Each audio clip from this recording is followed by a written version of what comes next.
Welcome. That was a very cool intro, but welcome to Rayliant's Top 20.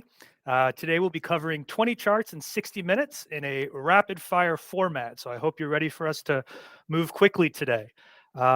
Today's discussion is completely live. It is completely unscripted and off the cuff. So we're grateful to all of you for joining us today for what we think is going to be a fun and engaging discussion.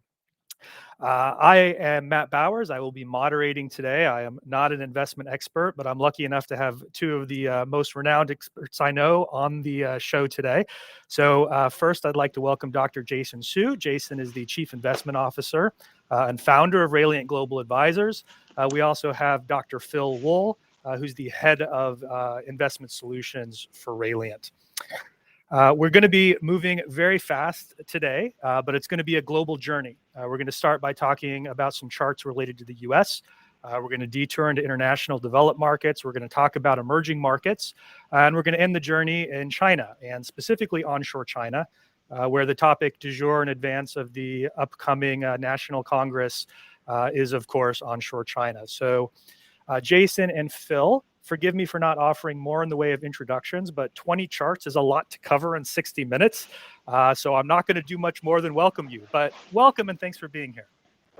Glad to be here, Matt. Happy to join you guys. Great. Well, let's dive into our first chart today. And our first chart today covers something that perhaps more than anything else has been driving markets over the last 9 months, and that's inflation. Honestly, there are probably 500 different charts we could have chosen from. This one comes from top-down charts, and it looks at composite inflation expectations. But I guess my question for you, Jason and Phil, is what's going on with respect to inflation? Is the Fed doing the right thing or the wrong thing? And how's it going to be impacting markets going forward? You can see the Fed funds rate's rising, but inflation expectations rose first and faster. So I think we all know at this point the Fed is kind of playing from behind the curve, and they're raising rates and trying to catch up with inflation expectations. I think the dip there that you see in expectations for price increases, that's just because we got a weaker July CPI than people expected. But what strikes me here is that we know historically investors are pretty bad at recognizing the persistence of inflation. So, my sense is that it's going to surprise people how much Fed action it takes to really kind of bring inflation under control. Hey, Matt, when I look at this graph, first thing I want to say is, correlation is not causation. So it's not obvious whether, it's the Fed hiking a rate that's creating an impact on inflation, or that, like Phil was saying, that because inflation is rising faster than expected, so the Fed is doing something. So it's not obvious which is leading which and which is having an impact on the other one. Now, my personal take is, look, the inflation we have this go around is a cost push inflation, right? It's driven by energy prices due to the conflict in Ukraine, and that's having an impact on food prices as well. So I don't think the Fed has any ability to control that. So what we're really seeing is, look, there's persistent high inflation due to this conflict. That inflation is, in fact, transitory, meaning, look, unless the war goes spreading across the rest of Europe, look, oil is going to trade at $100 a barrel. Food price is going to be high, but it'll just stay high, right? There's not going to be a trending upward, right? It's not an inflation that's going to cause gasoline to go from $7 a gallon in California to $14 a gallon. So inflation is going to slow down just because the shock is now so spread through the system. It's not because the Fed's actually doing something useful that can impact the underlying cost of the key, factor of production. So what I see in that graph is, look, the Fed is trying to do something. It's not particularly productive, but they feel like they're doing something, and simply, the Fed fund rate is just tracking inflation. As long as inflation stays high, the Fed is going to keep raising rate. Its impact is going to be very limited, and the sort of tapering of inflation is actually just a natural consequence that once the shock spread through a system, spread through end user prices, it'll stabilize. Yeah, understood. I mean, I think it's a great point, Jason, and it does lead us, I think, a little bit into our next chart, which is really just a reminder that, inflation, of course, is not the whole story of the U.S. economy. This next chart reflects a broad index of U.S. leading indicators, and as this shows us, we've dipped back into negative territory. I mean, unlike the prior dip in 2020, we can't blame everything on a global pandemic. How bad do you guys think things look? Yeah, I mean, Matt, continuing from what I've said before, while it's not super obvious whether the Fed's rate hike and any kind of monetary contraction is really going to fix, the rising energy and food prices, what we know it does have an impact on is it's increasing the cost of capital for businesses. So businesses are going to spend less, and we're seeing that already. And in addition to that, the minute that stock price fall, another form of money printing has gone away, right? I mean, we've seen massive money printing at the corporate level, right? I mean, all the tech firms were printing new shares, printing stock options, and using that to offer $1 million packages to attract, fresh out of grad school programmers. And that kind of money printing is now gone. So corporate spending across the board is just going to sort of dry up completely. And then, of course, with high food prices and energy prices, that means there's less disposable income, right? Where you have $50 out of $100 to spend on food and gas, you're now maybe spending 70, 80, and so there's much less left over. So household spending is going to dry up as well. And both corporate spending, household spending drying up means corporate earnings is going to take a really nasty hit. So I don't think there's a path to soft landing at all, and a recession is inevitable. I think it's just a matter of how long and how bad. Yeah, and look, these are the things that the Fed is looking at, these leading indicators. This is what's telling them whether their policy is having an impact, looking at labor markets and manufacturers' purchases and so forth. And you can see a slight dip there, but what we're hearing from the Fed when they talk at conferences and when they issue statements is that they're not happy with the effect that they've had, so they want to do more. And I think, when you look at that chart, the most recent spike down in leading indicators was 2020. That was the COVID, the initial shock of the pandemic. But then you saw the economy bounce back. I think you have to go to the very left-hand side of this chart, 2000. This rhymes more with what we're seeing today. I don't think it's going to be, the economy sort of crashes and then comes right back. This is going to be a more prolonged economic downturn. I want to follow up to what Phil just mentioned. I think we're probably in a market where a lot of the investors, traders, analysts have had a recency bias, right? They think of a major crisis as the COVID crash of 2020.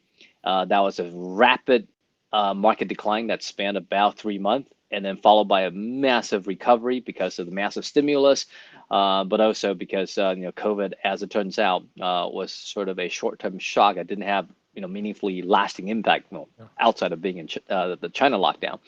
And that's not at all representative of a average recession or a average bear market, right? Historically, like Phil mentioned, if you sort of have a longer horizon, what you see is recessions take a long time, and the market take a long time to sort of bottom out before things start to recover. I think there are a lot of investors out there who just don't have that as part of their professional career memory, and so they're completely underestimating this. Yeah, it's definitely an entire generation of investors who have never really experienced a bear market. Our next chart takes us into credit markets, and this is obviously a place where people sometimes look in times like these. Phil, you created this chart, which I love. Why don't you walk us through it? What are the big takeaways from this chart? For me, what I wanted to emphasize with this chart is people feel pretty dismal right now on the economy. And I think there's a sense that things are getting bad, and certainly sentiment is really negative.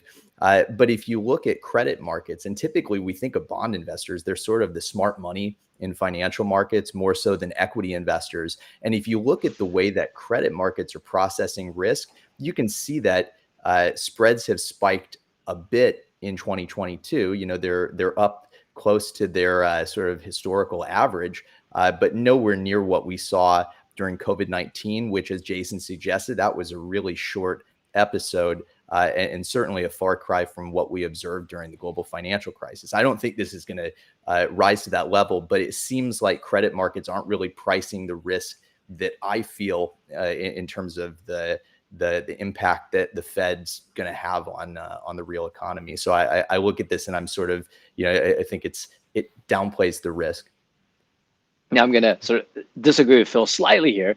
While I do agree that most of the time bond investors are viewed as the smarter money, just because there are really no retail bond traders, right? There's no Reddit.com or free trading on Robinhood.com offer for bond trading. So I agree, there's no sort of random retail speculation or meme stock when it comes to bond trading. But I would say within kind of the whole bond universe, I tend to think of kind of the yield players, right, as the most technical, most well informed. But when it comes to credit, I think there's just a lot of institutional friction that caused the credit market to be somewhat blind to the future, right? I mean, we saw that during the global financial crisis, where people were treating, subprime debt as investment grade, and then eventually things blew up, and you're wondering like, how can someone not see that coming? Aren't bond investors the smartest in the room? So I do think there is a little bit of the credit guys really unwilling to face up to the fact that the economy is a lot weaker, the household balance sheet is a lot weaker, and things could get much worse before it stabilizes. So I do agree with Phil that we'll probably see credit spread blow out to at least kind of the pandemic level or the European debt crisis level. Might we see something like the global financial crisis? Who knows, right? There are a lot of people out there talking about, Credit Suisse might go under. Now, if that actually happens, I think we might see something similar. Yeah, no, Well, I wouldn't yeah. argue that there's a lot of wishful thinking right now, as evidenced by, the stock market spiking every time we get, anything that could be vaguely interpreted as good news. I mean, just today, right? I mean, we had the market open up down, I think it was nearly 300 points on NASDAQ, about 2.5% down. And now we're rallying all the way back to percent up, all on the backdrop of, again, inflation surprising us to the upside. So, somehow a very negative information that was initially interpreted correctly now has become a really positive signal. Yeah, I mean, sometimes it's hard to understand what's going on. I will say some of the things you're saying might be making some people feel a little nervous and a little afraid, which I think is a great segue into the next chart. And I think this chart's pretty well known. This is CNN's Fear and Greed Index, which is supposed to be a bit of a measure of an investor sentiment. And it has us very squarely in the extreme fear category. Jason and Phil, do you think this chart's accurate, and to what extent is this driving investor behavior right now?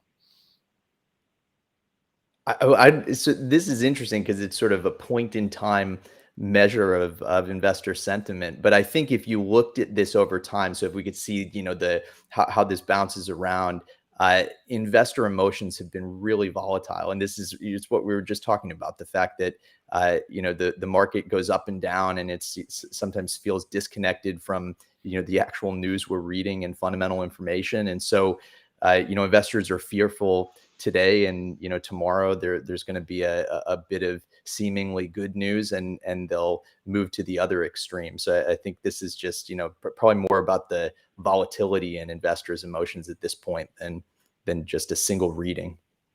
Yeah, I mean, I think right now we still got a market who's more a bit of a Dr. Jekyll and Mr. Hyde, and that some days you got the greed part coming to play, and some days you have the fearful part. And I would say the fearful part probably is actually more institutional in nature. I think those professional investors are seeing a lot more of the negative macro data, and know that the worst is yet to come in terms of corporate earnings, negative guidance on that. And then you still got some greed of people who saw the last COVID rebound that went from minus 30% to plus 100% over the span of a few months. I think there's still some greed out there who's sort of trading this as a once in a lifetime opportunity to rebalance. So I think until we probably need another dial on this graph, which is called capitulation, until we get all of the speculative retail individuals to just quit stock market gambling for good for a while. I don't think that dial will fully capture what is sort of the true market sentiment, which is fearful for a while before we get a market rebound, another renewed bull market. Yeah, it's a great point. I think it's a good segue to our next chart. And this is the chart that when I started working in finance, I saw early on, and I just find it fascinating. It's pretty famous at this point. I think JP Morgan were the first ones to put this together. But this is really about timing the market. and the extent to which a small number of trading days can have a very large impact on a portfolio over time. And I think we're working on getting the slide up. It should be up in a moment. This is live, folks, so there may occasionally be a bit of a bit of a lag. But this is the chart that basically shows how missing the best 10 days in the market, the best 30 days in the market, the best 20 days of the market can affect a portfolio over time. So anyway, Jason and Phil, I mean, what advice do you have for people who are looking at everything that's happening and are trying to time the market by pulling money out or sitting on the sidelines? I mean, well, we're here clearly commentating on the market and injecting some fear into investors, almost suggesting that we want people to de-risk into market time. I would say, look, the preponderance of evidence suggests that most people, when given the opportunity to market time, does so incredibly poorly, right? That they would be much, much better off to just be a buy and hold investor, right? Because when you look at this graph, right, you could equally ask, right, well, if I know what the 10 best days are, right, I should just be invested in those 10 best days, and the rest of the time, sit in CDs and I come out much better, right? So I would just say, look, this graph just tells us that, is there an opportunity to time? Perhaps, but for sure, anyone who's, tried to time, mostly the average market participant have done it so poorly that if they were given the option to do so, they would destroy half of their return, perhaps even 90% of their return. So I think the suggestion there is, don't do this. Don't try this at home, right? Even the professionals find it hard to do it right or well, reliably. Certainly for any individual, high net worth individual, doing this is absolutely hazardous to your health. So, take what we say with a grain of salt. But if you're trying to plan your investment action plan around what we say, data suggests that it's going to end poorly. Yeah, I mean, this is one of those charts when people are freaking out and thinking they should take their whole portfolio and go to cash. You show them this chart and that helps. The other thing that I like to point out to folks who are thinking about trying to aggressively time the market is that it's really about two decisions. You have to get out when you think things are getting bad, but then you also have to choose when you get back into the market. And I think the way that you miss the best 30 days, it's not that you got unlucky and you just happened to sell on that day. It's that you didn't buy when stocks rebounded, and then you were reluctant to get back in because you didn't want to sort of realize having missed the opportunity. And so it's really about not putting yourself in the situation where you have to make that second call perfectly. And you can make changes to your portfolio, but maybe a more effective way to do that is just sort of changing your factor exposure, changing how much duration you've got in your fixed income portfolio, and sort of building a portfolio that fits the circumstances as opposed to trying to make these bold timing calls. Yeah. I think Phil's right in that, like, timing is hard only because once people try to time, they don't want to do it like half-ass, right? They said, oh, if I'm going to time it, I'm going to time the absolute bottom before I get in, right? So they don't go, oh, the market's fallen 30%. This is much cheaper, right? If I buy right now, I'm going to do well. No, they don't think that. They go, it's fallen 30%, but it might fall 38%. So I'm going to get to the 38% before I go in. And I think that's where they make the mistake, right? So Warren Buffett's got that famous saying, it's a lot harder to buy at the perfect time, but it's a lot easier to buy at a good price. And I think if people just recognize that, then a little bit of timing might actually work out fine, because you at least can tell, like, look, if I'm buying at 40x PE, that's probably a bad price. If I'm buying at 18x PE, that's probably a great price. Might go down to 16x, sure, but buying at 18x and just sit on it probably means I'm going to do really well over the next 10 years. Yeah. So we're going to shift gears a little bit with this next chart. And I just want to take a bit of a detour and just talk about value in general. Had a difficult run from 2010 to 2020. We're seeing some rebounds. This chart looks at sort of international developed versus US value. But Jason and Phil, I mean, in general, what do you have to tell us about value and what we might expect going forward? I mean, this is when you'd expect value to rebound, right? As Jason said, it's sort of about buying cheap stocks and holding for the long term. Values underperformed for a long time because we've had very low interest rates, lots of speculation. In the last couple of years, lots of retail investors getting into the market and chasing growth and chasing performance. But this is exactly the sort of environment where typically having more exposure to value stocks pays off. Man, I mean, I think to talk about value, you almost have to talk about the other side of value, because I think it's about avoiding the sexy, thematic, glitzy stuff that ultimately makes a value investor successful, right? They just avoid the bad mistakes that retail investors tend to make. So it's a matter of, look, are we in an environment where the kind of the sex and glitz is sort of proven for what they are, which is it's just a fad, that it's a bubble. And I think we are in that environment because the cost of capital has been raised dramatically, and a lot of firms that don't have cash flow and don't have a business plan to actually get proper financing, those are falling apart. So this is a obvious classic sort of environment that value wins. And I would say another thing that's worth remembering is markets that are more retail oriented, meaning they're more fads and fashion and bubbles. Value tends to be more successful in those markets. So if you see massive value rally in the U.S., my guess is value rally in emerging markets, in very retail dominant markets like Taiwan or China or South Korea, those would be significantly larger in terms of value outperformance. So I bet you if we have a chart, we'll see that. Great. Give us ideas for the next time we do this. Put some more charts together. Let's take a look at our next couple of charts relate to diversification. And this next chart I love primarily because of its simplicity. And Phil, I actually think I might have stolen this from you. You liked it on LinkedIn recently. And I just thought it was such an interesting chart because we all know the old adage, diversification is the free lunch in investing. I don't think we always know what diversification means, or even if we are diversified.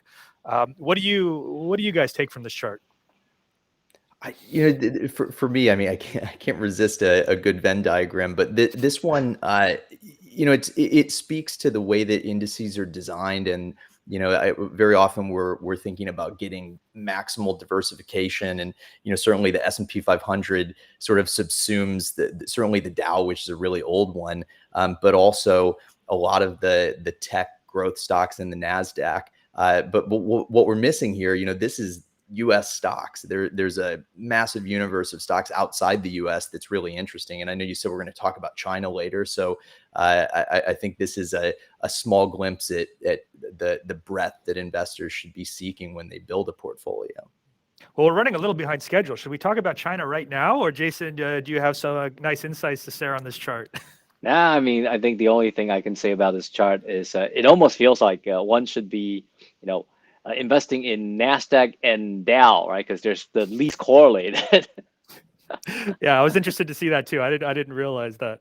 Well, let's push ahead to the next chart, and this one's a little more technical. This is a correlation chart, so this may take a little bit of explanation. But Phil, this does get us into China a little bit, and it looks at the correlation between these different these different markets. What conclusions do you guys draw from this correlation chart, and maybe you can explain a little bit what we're seeing here too. I think we probably want to let the audience sort of stare at the numbers for a while. I'll point out one number, right, which is the kind of the diagonal to the upper right corner, the 0.65. That's the correlation between onshore China and offshore China, right? They're all China, and sometimes it's actually the exact same firms. They just sort of trade in different venues.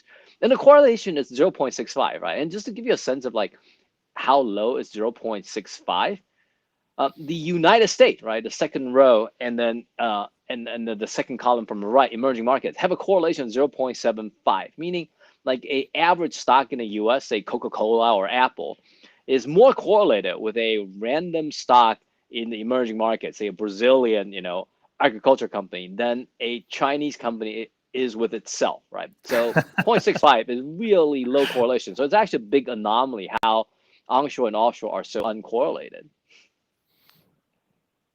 Yeah, it's fascinating. Go ahead, Phil. This chart was just, we put this chart together just to illustrate how much diversification is available in China. China it's a part of the equity markets that a lot of investors aren't familiar with, and they haven't given China a lot of thought. But it's an interesting allocation, in part because it provides so much diversification opportunity. And you mentioned the National Congress at the outset. There are a lot of features of China's market, including some of the political issues and policy choices that they make that create some divergence with the US. And so it can make sense to put some chips on both of these as opposed to sort of going all in on one market or the other. Yeah, I mean, And I find this correlation chart fascinating. It's a little abstract for me. The next chart's a little more concrete. I was going to move on, but Jason, it sounds like you might have had something you want to add on here. I was just going to say, people are talking about, hey, the decoupling of China from the U.S., and we talk about that. It's not obvious whether that's a good thing or a bad thing. What you see is sort of decoupling happens when, two economies go from being part of the value chain to maybe starting to compete a little bit. But certainly what that decoupling means is the correlation between China and U.S. might continue to go down, which means from a portfolio diversification perspective, China may actually become that much more valuable from a portfolio diversification context. Yeah, and that's actually exactly what this next chart is about. So I think we can jump right into it. This one takes that correlation and makes it a little more concrete. You see this divergence between CSI 300, which is an index of China, onshore Chinese securities, and the S&P 500.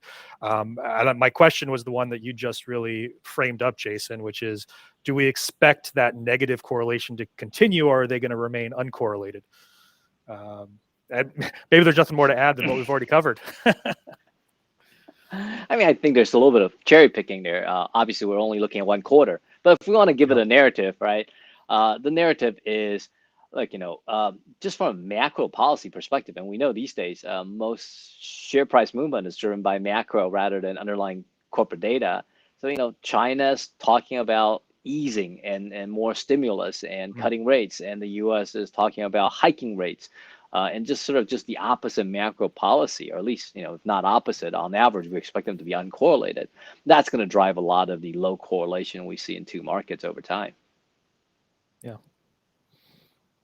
Great. Well, let's go ahead and push forward to the next chart just so that we can try and meet our goal of 20 charts in 60 minutes. I don't know if we're going to get there or not, but I think we're doing pretty well. We can all speak a lot faster. Yeah, no. Look, I think we're doing right. We're at the 30-minute mark, and we're on number 9, so we might indeed make it. I think this is a fascinating chart, and this is really looking at GDP versus EPS across a bunch of different markets. Jason and Phil, explain this chart a little bit to us and tell us what you see. Yeah, so this is we talked about diversification. This is one of the other reasons that China is really interesting, and there's so much going on here. So I don't think we want to get into all the details, but I think one of the key observations here is if you look at emerging markets and you just take China out of EM, the growth is good, but not quite as good as what you see in China, and particularly onshore China, which is that first bar. So this is really decomposing stock returns into earnings growth, valuation inflation, and growth in dividends. And with China, earnings growth is massive. There hasn't been valuation inflation, meaning it's not that people are just paying higher multiples for Chinese stocks over time. If you look at the rest of EM, the growth is about half what you observe in China overall. Growth in the US is good, but you can see that sort of off-white segment of the bar. That's the valuation inflation. So multiples in the US have gotten greater over time. And this is, as we see interest rates going up and investors worrying about growth, some of that valuation inflation is now disintegrating. And that's part of why US stock valuations have come down. But it just, from this chart, you can see valuations in China must be really good.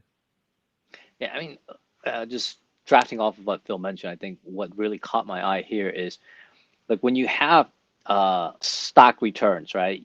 If you don't think through what's driving that, you might say, well, U.S. have phenomenal stock returns. It just means, we're continuing to grow rapidly as a developed economy and being that white swan outlier. But when you really decompose, like what Phil did in this graph, I think Phil was the one who created this chart. What you discover is, well, that positive stock return may not be as healthy as you imagine it to be, because of the, say, 11.5% total return over the last 15 years. Actually only about 6.5 of that 11.5 is because the underlying corporate earnings has grown. And then another 2+% is dividends. The rest of it is actually just shares becoming more expensive, meaning we're somehow willing to pay a lot more for the same thing. Well, maybe because interest rate has fallen a lot, so that's given us a cheaper cost of capital to based on which to speculate.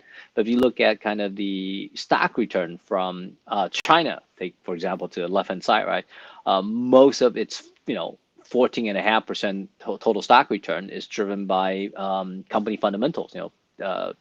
About 12.5% growth in earnings, and then another 2% in terms of the persistent dividend they can distribute. Very little of it is because shares has gotten more expensive, and that I would say generally is a healthier way of earning stock returns, right? Because if a lot of your stock return comes from the PE blowing out, PE is mean reverting, and then so what it gives, it'll take away.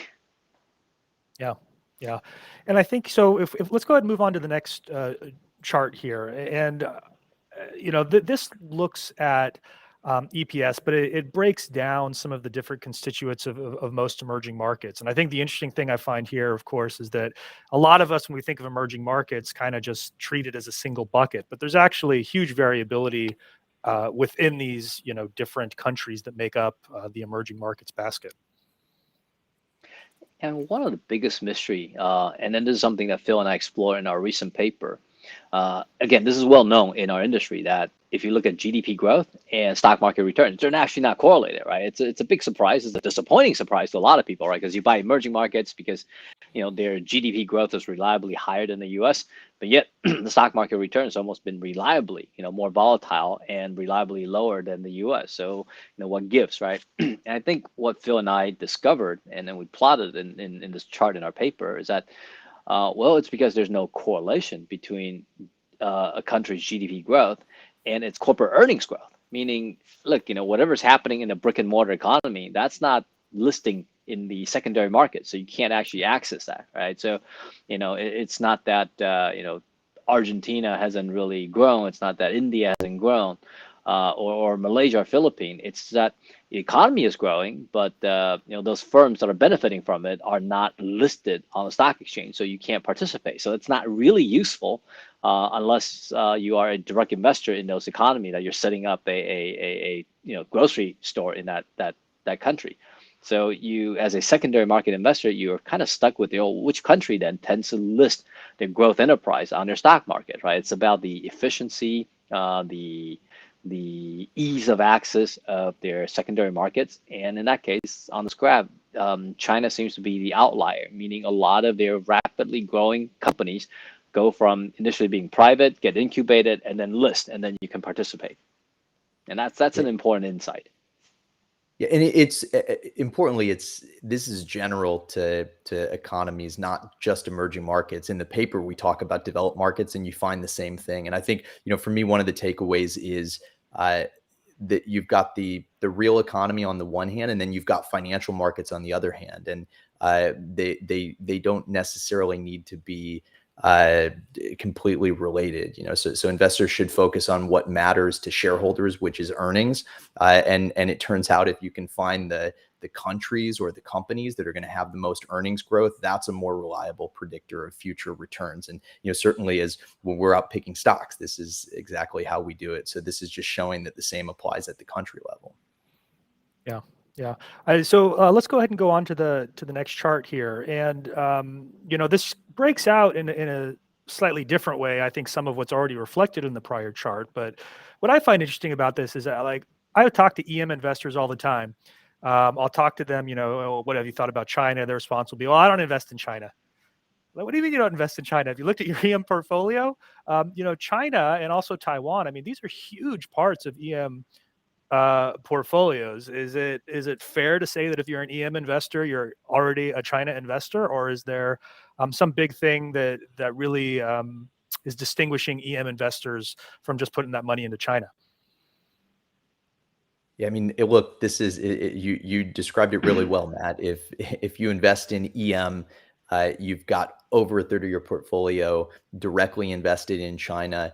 If you kind of expand the scope and you look at East Asian emerging markets, over half of your portfolio is in South Korea, Taiwan, China. And so the question for investors is, do you want to kind of keep that exposure hidden within a global EM portfolio, or do you want to think about investing in a way that's really tailored to those markets? And in the same way that we have lots of managers who run a U.S. equity portfolio, and then you've got other managers who do developed ex-U.S. Right. China's gotten big enough that we can start having a conversation about whether it makes sense to give it that kind of treatment and have EMX China and then China as a carve out. Yeah, when I look at this distribution graph, what hits me is like if you don't X out China and perhaps even something more aggressive, you don't take out sort of emerging Asia, then the rest of EM becomes completely inconsequential, right? You feel like, oh, I'm diversified. I got 40 different emerging countries in my basket, but all of your return and your risk is driven by like 2 markets or 3 markets, right? It just creates this false sense of diversification, false sense of access. So I think, it's just from a portfolio construction perspective, at least Xing out China. So you have EM X China, and then China as a separate allocation makes sense. And then we did this exact same thing when it comes to US, right? The reason we took US out of developed, and so we have, MSCI EFA for developed ex-US and US is because if you just put US in there, like then everything is just driven by US, and today it would be everything be driven by US tech, and you're really not getting any kind of diversification. You can't even express a different view, right? Because basically you're just saying I like US tech. So I think Xing out China just gives you greater flexibility from a portfolio management perspective, from a risk management and industry management perspective. So this is not a sort of pro-China argument that, oh, you're Xing out China to give China more weight. You could be Xing out China to give China less weight and give more weight to the rest of EM if that's how you feel like the right construction ought to be. So I think there's a lot of portfolio construction reason to just do EM X China and China. And it seems like at a minimum, if you're going to stay in EM, at least have someone who knows what they're doing in China, because that's a big chunk of your exposure. Let's go ahead and jump ahead to the next chart here. Well, actually, Matt, I was going to sort of jump on that point. Please. So what we've done in terms of research, looking at alpha production, we know alpha is a zero-sum game, right? So you can't generate alpha if you're in a market where everyone is a professional investor. So basically, if you're going to earn alpha, it's going to be in markets that have a lot of retail individuals, right? They're the persistent willing loser. So when you look at generating, stock selection alpha in EM, most of that reliably comes from the emerging Asian economies, because those economies have massive retail participation, and we know retail generally tend to underperform the market anywhere from 4% to as egregious or 8% of performance. They become alpha for the professional managers. You don't see that, say, in the other part of EM. It's not because those markets are somehow more efficient, but just that those markets don't have retail participation. So you're just trading against other big long-term pension funds and state-owned enterprise with their cross holdings, and you don't have an edge in those situations. So even if you just think about alpha, I think most of the reliable alpha production in a EM context comes from the emerging Asia exposure. Yeah, it's a great point, Jason. Phil, do you have anything to add to that before we hop onto the next chart? No, let's keep going.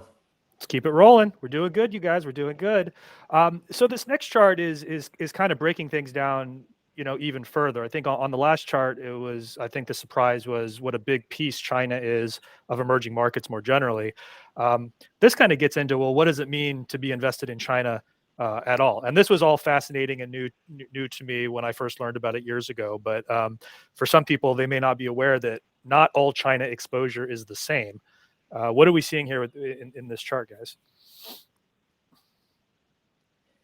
I mean, this was in the midst of the tech crackdown, China, pursuing regulatory actions against the big consumer tech firms, most of which happen to be listed in the U.S. as ADRs. And then, of course, you had in tandem the U.S. Threatening to delist a lot of those ADRs over national security risks and just sort of general geopolitical frictions between the US and China. And when we plotted this, what we really wanted to do was just illustrate that These are very different sets of stocks. A shares tend to be more insulated from what happens globally, what the US is doing, because they're traded, as Jason just said, mostly by retail investors. Foreign professional investors make up a tiny fraction, 1 or 2% of many Chinese companies' shareholdings. And so these are just different markets. Maybe the offshore, if you look at this chart, is exposed to some different risks, potentially more risk. And this is one of the reasons, as we pointed out with the correlations, that offshore China has such a low correlation with onshore China, and that onshore China has a lower correlation with US and other developed market stocks than its offshore counterparts. I mean, the only thing I want to add to that is, a lot of people bought the Alibabas because they can understand that better, right? Because we got Amazon, they got Alibaba. So we mostly like to buy China tech, and most of China tech are listed offshore because it just feels familiar, right? There's like a direct mapping into what's going on in the U.S. market. But China is not the U.S. It's sort of a different part of the development curve. And so we imagine most of the wealth, most of the growth are dominated by tech in China. That's just not true, right? I mean, the wealthiest person in China right now, he sells bottled water, right? There's no technology, no IP in that thing, right? And the last wealthiest guy in China, he sells spicy hot pot, right? And not tech. So, if you want to participate in sort of uncorrelated China growth, you probably need to look deeper than things that are familiar and comfortable to you as an American investor, because things that are understandable to you are probably already highly correlated with what you got, right? You got to look sort of deeper, say onshore, into things that you haven't heard of, into wealth creation that's not what's happening in the U.S. right now. Yeah. So let's go ahead and keep rolling on to the next chart. I think we're back on schedule here. I mean, a lot of the things you say about A shares makes them feel quite attractive to me. Nonetheless, there are a lot of people who still are not invested in A shares. And I think that's largely because a lot of people build their EM exposure around benchmarks. And, benchmark providers like MSCI, they underweight A shares pretty aggressively. I guess my question is, why do they underweight them so aggressively? Is that the right thing for them to be doing? And is it going to change, and when? I think access was the big issue. I think, getting meaningful access to A shares through the Hong Kong Connect, that's a more recent development. I would say 10 years ago, it was nearly impossible for a foreigner to invest in A shares. So it made sense, when MSCI first started talking about China, that they only included the things that's easy to access, which are kind of the ADRs listed in the US. But things have changed so meaningfully since. So I think MSCI is kind of slow. Part of that's inertia. Part of it, I think, is just, people who buy passive indexes don't like a lot of changes over time. So this inertia is just going to cause the index to be sort of misrepresenting the reality for a while.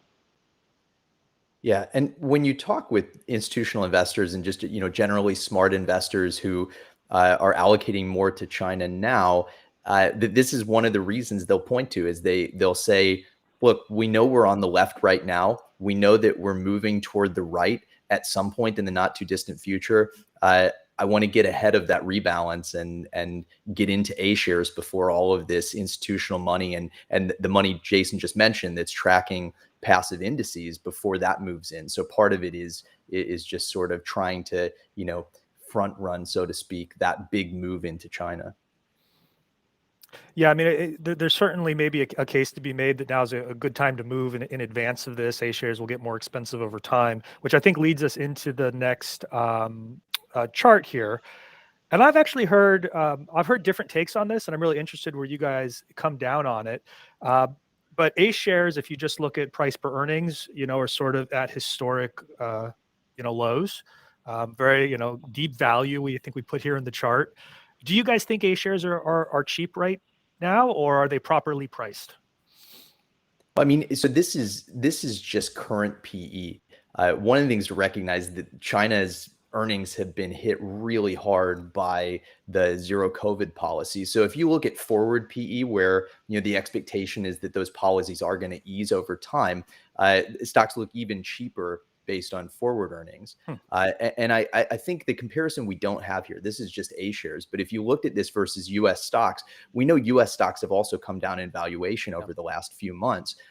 But they've come down to the point that they're trading sort of in line with average PE for US companies. You know, the NASDAQ is trading at a forward P of like 23x today. And I think when you consider that what you're buying in China, we showed the growth numbers. So you're buying growth at close to its lowest valuation on record. As Jason said earlier on, one of the things we know is that if you just buy things at a low price and hold on, that generally works out well for investors. So I do think this is encouraging, and it looks even better if you start to think about how Chinese policy will change over time. Yeah. And I would say, anytime a value investor, anytime a Warren Buffett type person says, hey, you want to buy earnings and earnings growth when prices are cheap. People point to, no, things are cheap for a reason. Things are cheap because the earnings are going to actually fall dramatically. The earnings are actually going to go away.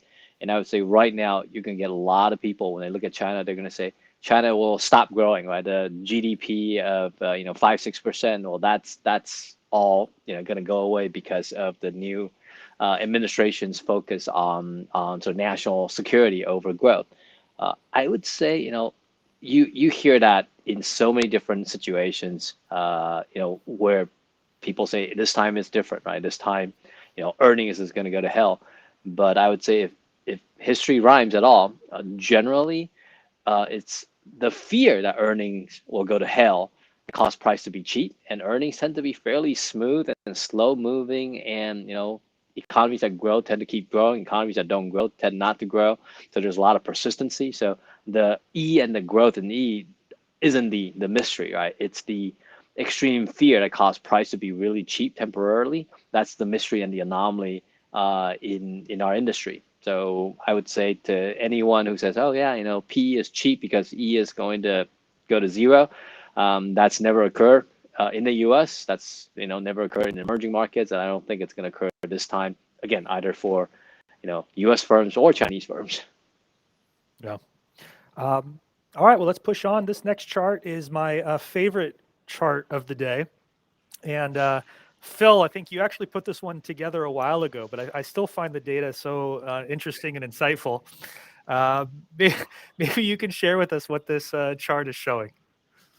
Yeah, look out for Goose. So this is we just had the Olympics earlier this year, and this is a company. It's an IT company, but and it's called Invengo Information Technology. That's the English name. But if you look at the Chinese name phonetically, it sounds like look out for Gu. Eileen Gu was the freestyle skiing, the big air gold medal winner from China. And so this is just a great example that Jason mentioned retail investors and the inefficiencies that they create, these mispricings that stock pickers can take advantage of. This is an illustration of what that looks like in China. So China is about 85% retail trading volume today.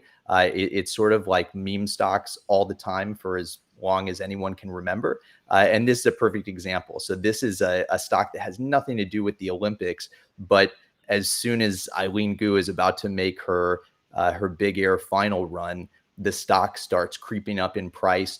And before her trial was even over, the stock was limit up. Chinese stocks can only go up 10% max in a given day.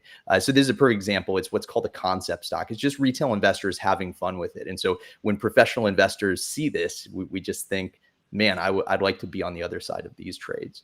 Yeah, and then Matt, this isn't like a one anecdote we cherry pick to tell a fun story. I mean, this is literally like every other day, right? And so if we have like meme stocks in the US once in a while, we have meme stocks in China basically every day, right? Every day is GameStop and AMC.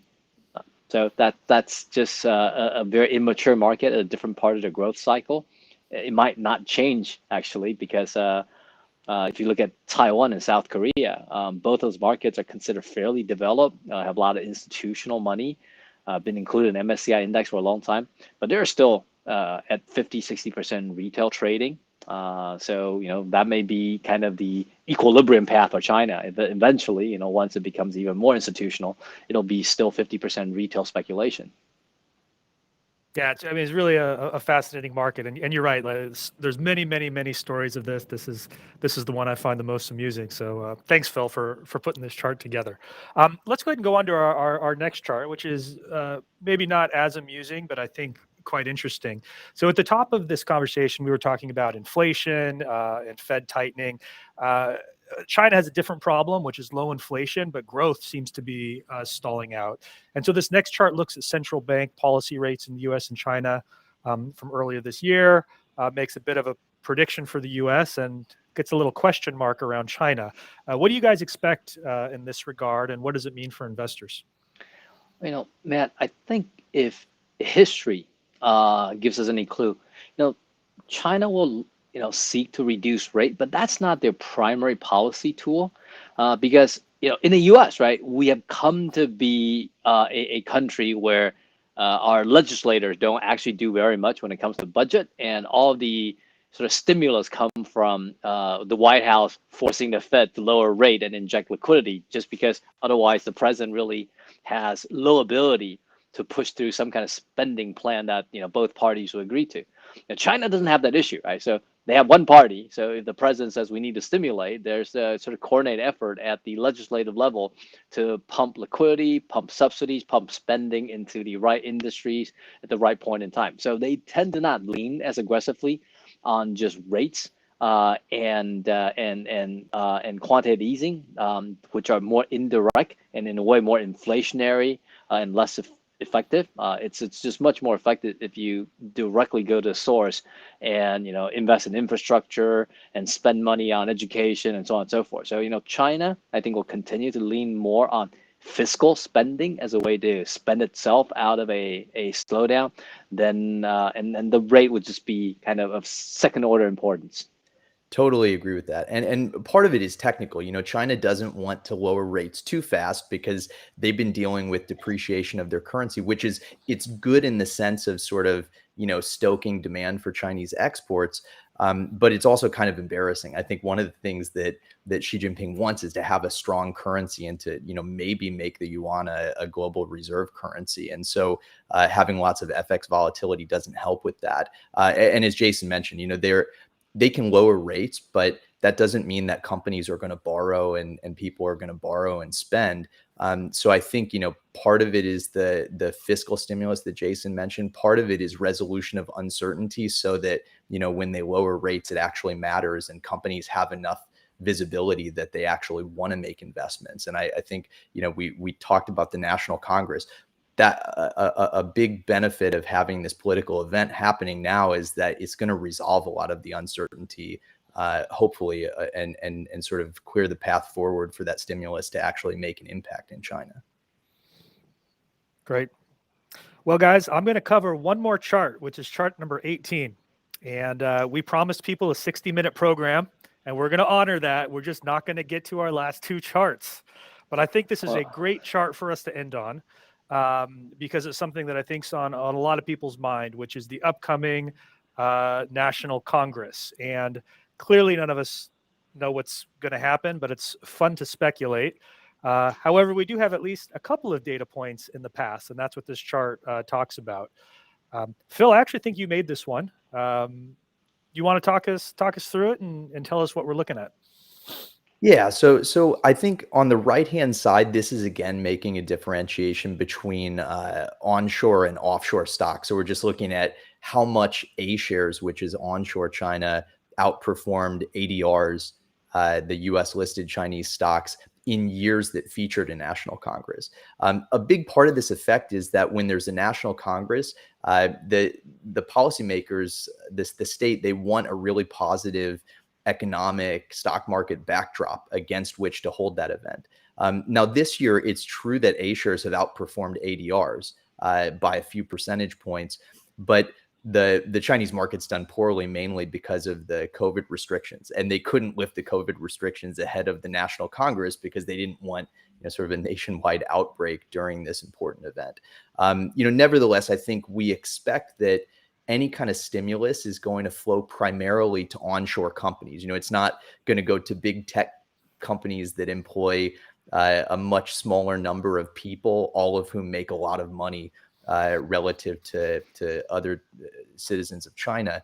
The left chart, this is looking at state-owned companies versus non-state-owned companies. And again, not surprisingly, if China wants to kind of pump up the local economy and evoke feelings of sort of patriotism and nationalism, doing that through state-owned companies makes a lot of sense. And so this is just showing that in National Congress years, state-owned companies outperformed. They typically don't. And again, we sort of expect as stimulus is pumped into the economy, it's going to flow predominantly to state-owned companies. So I think the takeaway there is don't avoid or shun state-owned companies. Instead try to find the good ones that are in line for some policy support, and those should be good investments in a year like this historically. Yeah, and just adding to what Phil had mentioned, the state-owned enterprises hire a lot of people, and when you think about kind of the Communist Party's KPI, right, it's not about making the stock market go up, right? It's really about stabilizing employment, and the easiest way to stabilizing employment is to give money to the biggest employer to make sure that they're first in line for subsidies, policy favors, liquidity injection. And so, if you want to be sort of tactical, this is a year where a rotation to the state-owned enterprises, which usually aren't the fastest growers, but in this environment tends to be the best stock market performer. So from a tactical perspective, I think this is what the chart tells us. There's something else that's kind of interesting because we're talking about National Congress, right? Which is, look, after National Congress, all the top appointees to all the major state-owned enterprises and all the provincial governors are appointed, right? Even though there's no mystery as to Xi Jinping being reelected, there's quite a bit of uncertainty as to who the new bosses are and what sort of the new direction in terms of subsidies and policy favors are. None of that will be known until after Party Congress. So right now, there's very little activities. The government's not ready to stimulate because we're not even sure, where to pump the money and who's going to be there receiving it and then executing on it. So I think, after Party Congress, it's not just sort of uncertainty being lifted. It's a lot more the people, the players are going to be executing. They will be in place. And so an execution plan could actually be finalized and rolled out. And I think that's going to probably have the biggest effect come Q1, Q2 next year in terms of just policy clarity and also seeing the economy responding to the policy. Great. Well, we have 90 seconds, so I think we can do one more.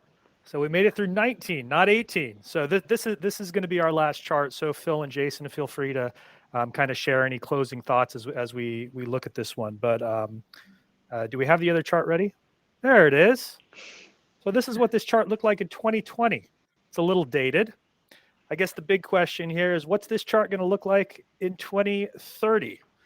What do you think? I'm going to let Phil go first. Well, yeah, I mean, I guess the obvious point here is just that the U.S. and China have kind of run away in terms of the size of their economic footprint, and the expectation is that by 2030, China is going to move up one more spot in that ranking. And I guess, for investors, the question is just, how do I handle that? And we already saw that people are generally under allocated to China, or they're sort of not thinking about China as a special case in their asset allocation. And Jason, you've talked a lot about U.S.-China relationship, and this makes it clear those are the two big players in the global economy. I mean, maybe you want to close just talking about how that'll play out. Yeah, so, if you ever read what I write, you've probably seen this already.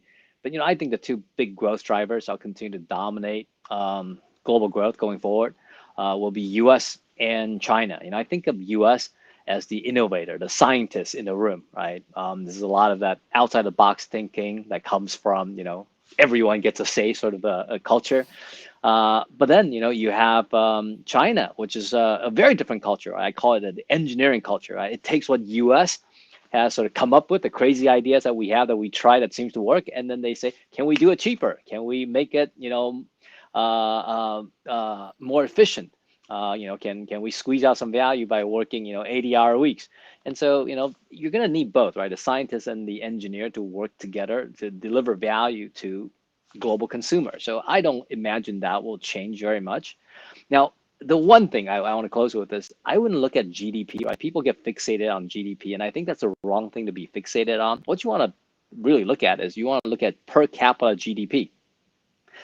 Because China is large because it has a lot of people, but from a per capita GDP perspective, right, it just crossed over 10,000 US dollars in per capita GDP. So it's got a long way to go before it comes anywhere close to developed Europe and US. And what we've seen for all the emerging Asian countries and those that have emerged is that there's a reliable, predictable growth going from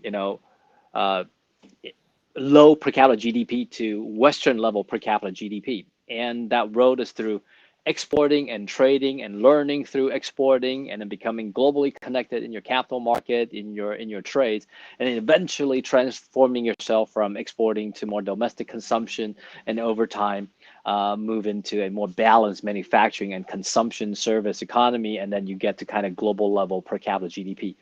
China is well on its way, but has a long way to go.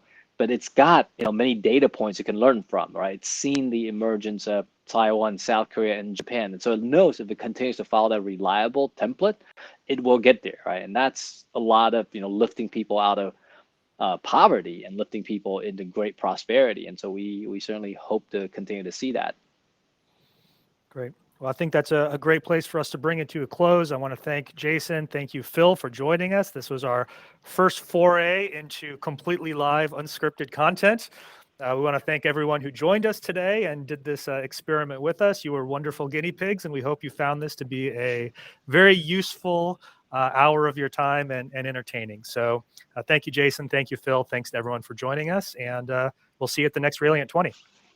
Thanks, everyone. Thanks, everyone.